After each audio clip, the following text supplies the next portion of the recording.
Welcome to MumAbroad's YouTube channel. I'm joined today by Karen Rigatti, an American living in Milan since 2008. She's a professional counselor working primarily with expats. Karen counsels individuals, couples, and young adults with an emphasis on cultural adjustment, intercultural relationships, and family issues, anxiety and stress, as well as pregnancy and new parenthood.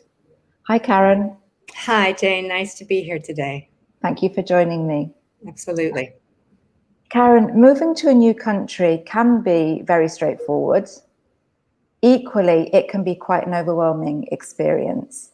How can people assess if they just need to be more organized in the move, keep on top of the challenges and so on, maybe get help from a relocation company, or decide that actually they need some professional help with the readjustments? Well, first of all, I've never heard of a straightforward international move. Yes, I haven't moved to that country yet. But I think we're talking about the difference between logistics and really emotional overwhelm. Every move has a lot to do, right? And when we talk about an international move, that's exponentially so. So much to get done. And it can feel overwhelming. But if it's a question of needing to be pointed in the right direction for resources, usually, as you say, a relocation company can help with those logistics. But if it feels as though managing the day-to-day is just too much, simple things seem to make you feel like you're coming undone, everything is really a struggle emotionally, then it looks like perhaps that might have tipped over from being overwhelmed logistically to being overwhelmed emotionally, and counseling might be helpful. Sometimes I find just the organizational side of my life can be overwhelming. I have 3 children and I work. I'm a single parent, for example. Is there a point when a counselor can help with that side of things? Absolutely. That is absolutely something counseling can be useful with, because often a state of overwhelm isn't necessarily about having too much to do. It's a question of not knowing where to start. If you were handed a nice, tidy list of things 1 through 1,000, and you were told you need to do these one after the other, you might feel overwhelmed with the amount, but you wouldn't be unclear about how to start. So your emotional state might be much calmer.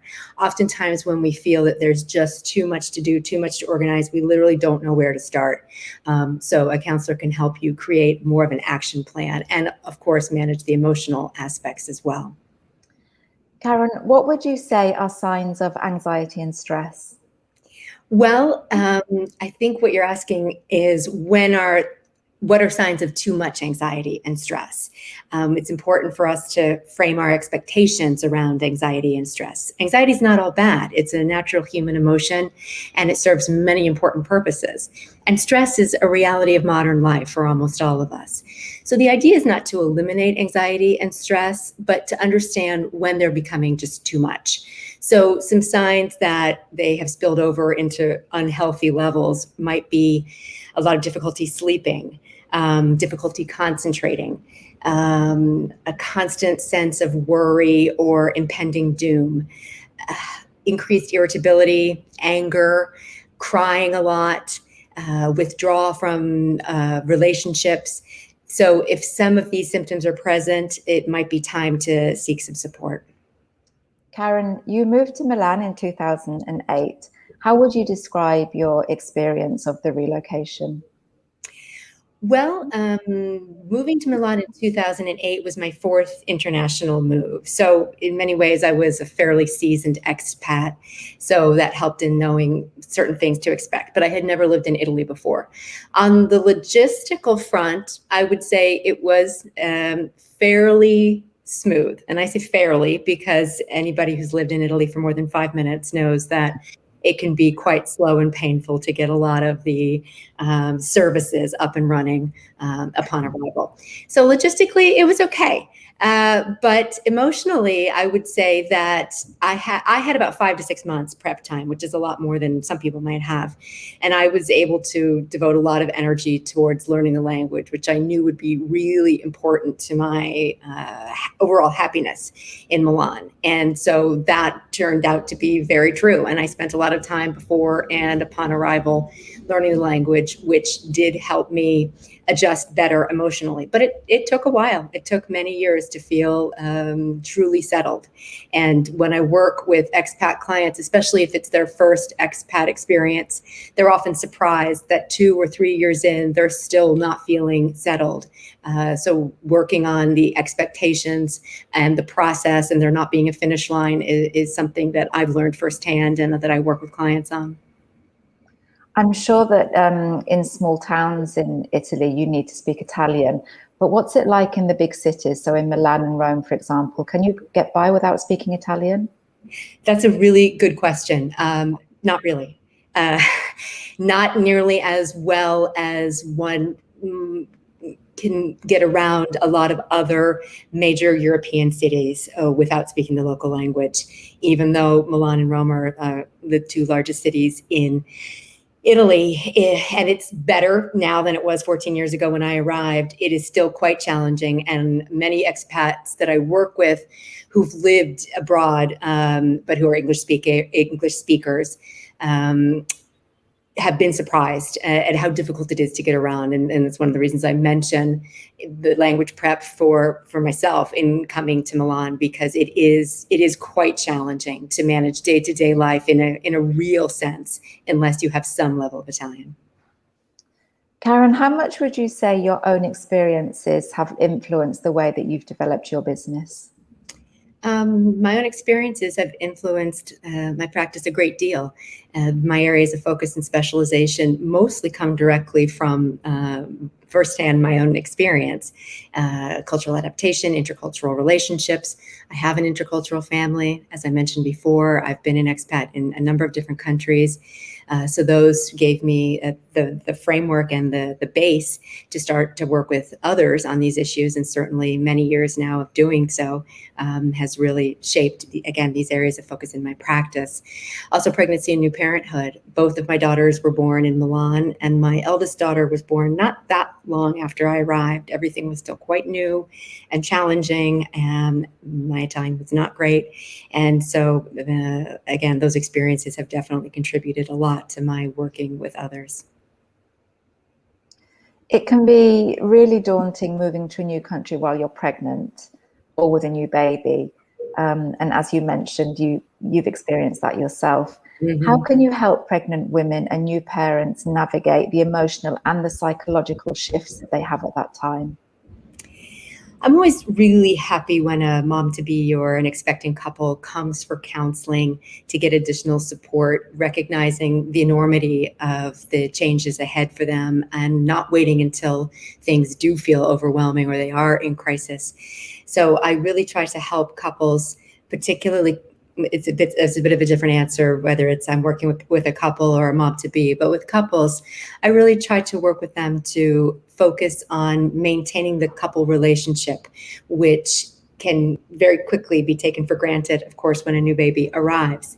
And so helping them confront themes and initiate conversations that are not in the baby books or the what to expect when you're expecting type of conversations that moms-to-be might have more of, and realizing that doing a lot of work on the couple at this time is fundamental to laying the groundwork to keeping their relationship strong once they go from being 2 to 3. I think there must be a book, or somebody could write the book, What to Expect When You're Expecting Abroad.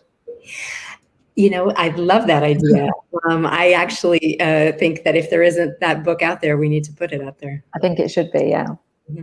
One of your specializations, Karen, is helping adolescents and young adults. Quite often, teenagers don't talk too much to their parents anyway.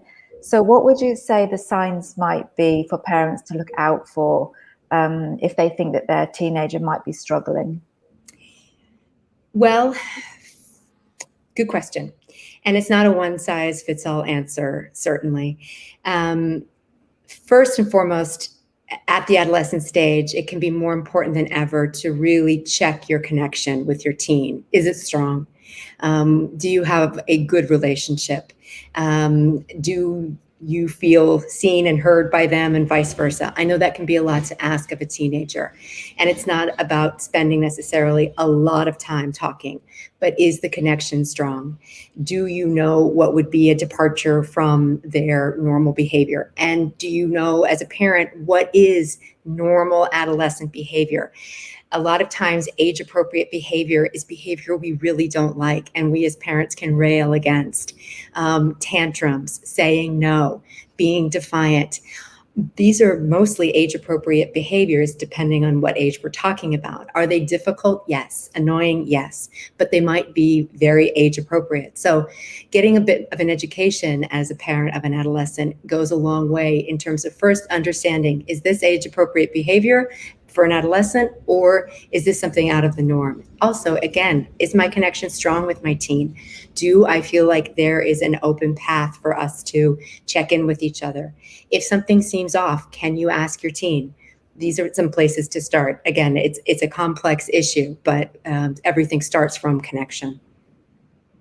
I have a teenage daughter who's 17, and there are times when she's so friendly and very open, and we can really literally discuss anything. And then there are other times when she shuts her bedroom door and it's like, no, Mum, I don't want to talk to you, and she pushes me out. So there is this very clear line, kind of where they blow hot and cold, which yes, I guess is normal.